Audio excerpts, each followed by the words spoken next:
안녕하세요. 발빠른 시황의 이소구입니다. 오늘은 약간 늦게 시작했네요. 축하드립니다. 코스피 지수 사상 최고가 완벽하게 이제 돌파했다고 봐야죠. 사상 최고가 돌파하면서 3278포인트 코스피 지수 했고요. 양대 시장 모두 외국인 기관 쌍끌이 매수가 들어오면서 상승에 따르는 수급적인 요인도 분명히 긍정적으로 보여집니다. 그러면서 외국인의 선물 매수도 동행했다라는 것은 긍정적으로 볼만하고요. 주변 증시 약한 상황에서도 우리나라 증시가 상대적으로 강한 부분은 좀 더 긍정적인 역할, 상승 추세가 진행될 수 있다라는 것을 보여주고 있으니까요. 긍정적으로 접근하셔도 되겠습니다. 오늘 많은 종목들이 또 상승을 했는데 최대 관심주들 하나씩 살펴보겠습니다. 먼저 원자력 발전 관련주들이 상승을 했습니다. 오늘은 원자력 발전 관련 한전산업이 일단 대장주로 나섭니다. 오늘 한전산업, 두산중공업 등 관련주들이 상승을 했는데요. 그 이유, 특별히 뉴스에서 찾기보다는요, 내용면에서 송영길 민주당 대표가 소형 모듈 원자로 SMR이라고 하죠. 원자력 산업 필요성 강조하는 발언을 했습니다. 그러므로 인해서 정치적으로도 우리나라 탈원전에 대한 기대감이 계속 일어난 것이죠.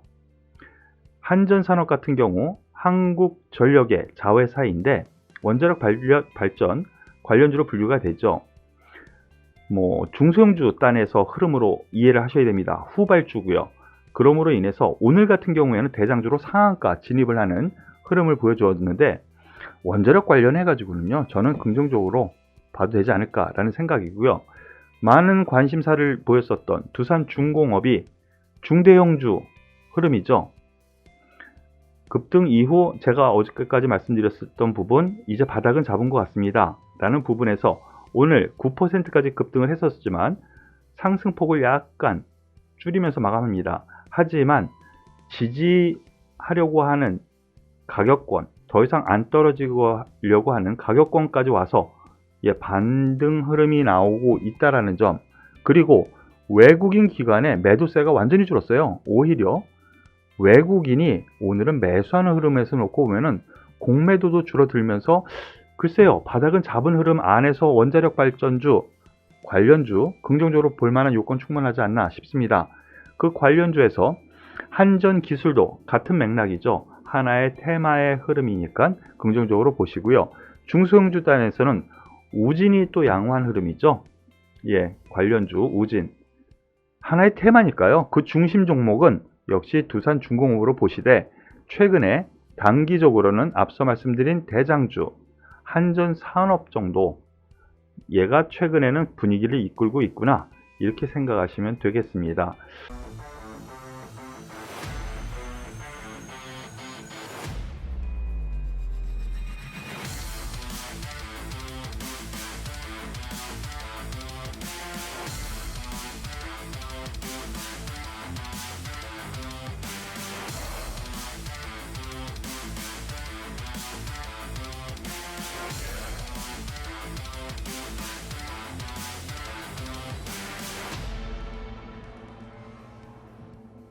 그리고 여전히 해운주에 대한 관심은 유지가 되고 있습니다. HMM 오늘 상승 흐름을 좀 보여줍니다. 기관의 레포트가 나왔죠.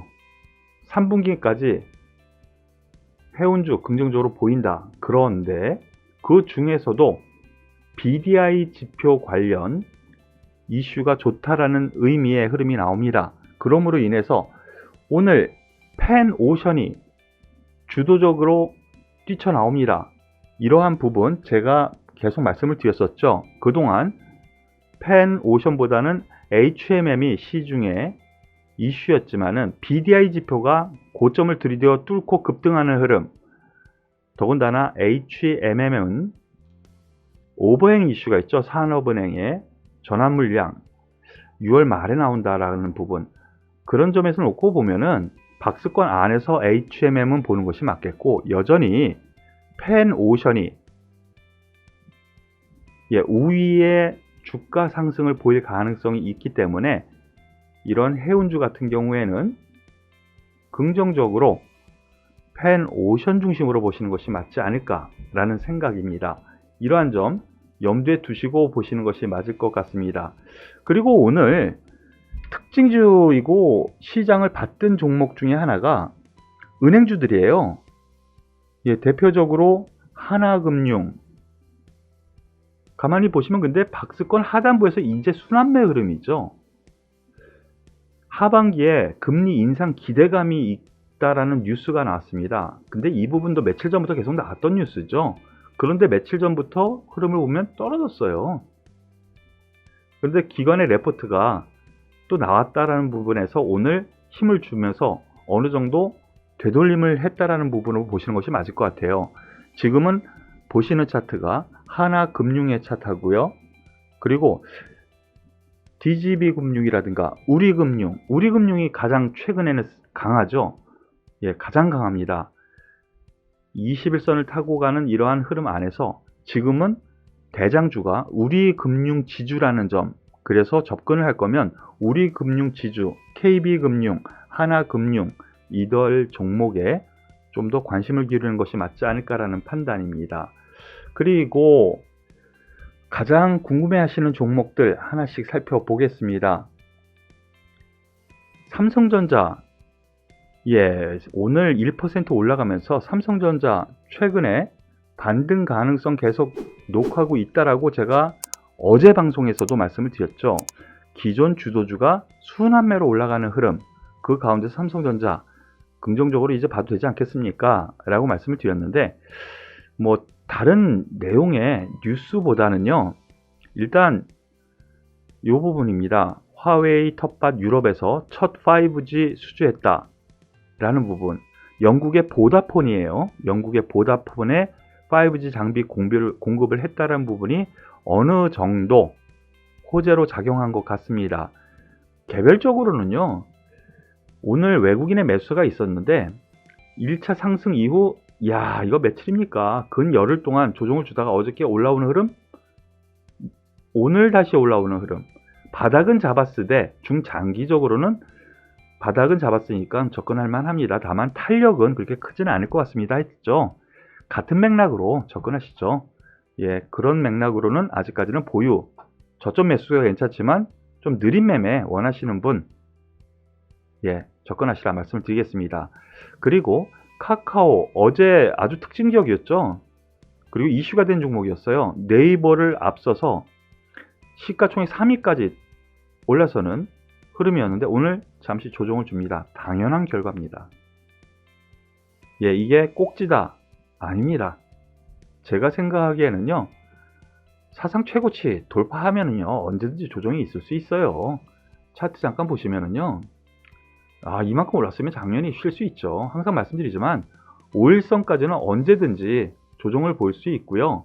그리고 전 고점대인 13만 5천원 수준까지도 조정은 있을 수 있다. 이 정도 생각을 하시고 긍정적으로 접근하시는 것이 맞을 것 같습니다. 네이버가 오늘은 반대로 상승 마감했죠. 네이버 같은 경우 여전히 41만원 선, 여기까지는 가능하다. 다만 성장성은 카카오에 아직 점수를 둔다. 이런 개념으로 저는 생각하니까요, 참고하시길 바라겠습니다. 오늘 시장 역시 상승을 했지만 종목별로는 은행주라든가 삼성전자 이 몇 종목이 지수를 떠받치면서 올라가서 종목별로는 차별화가 좀 있었어요. 여유를 갖고요, 순환매의 흐름이 현재는 지속되고 있다라는 관점으로 보시고 접근하시길 바라겠습니다. 아직 투자할 만한 여건 충분히 있으니까요, 모멘텀이 있는 종목 위주로 접근하시길 권해드리겠습니다. 오늘 발빠른 시황은 여기서 마무리 짓겠습니다. 수고하셨습니다.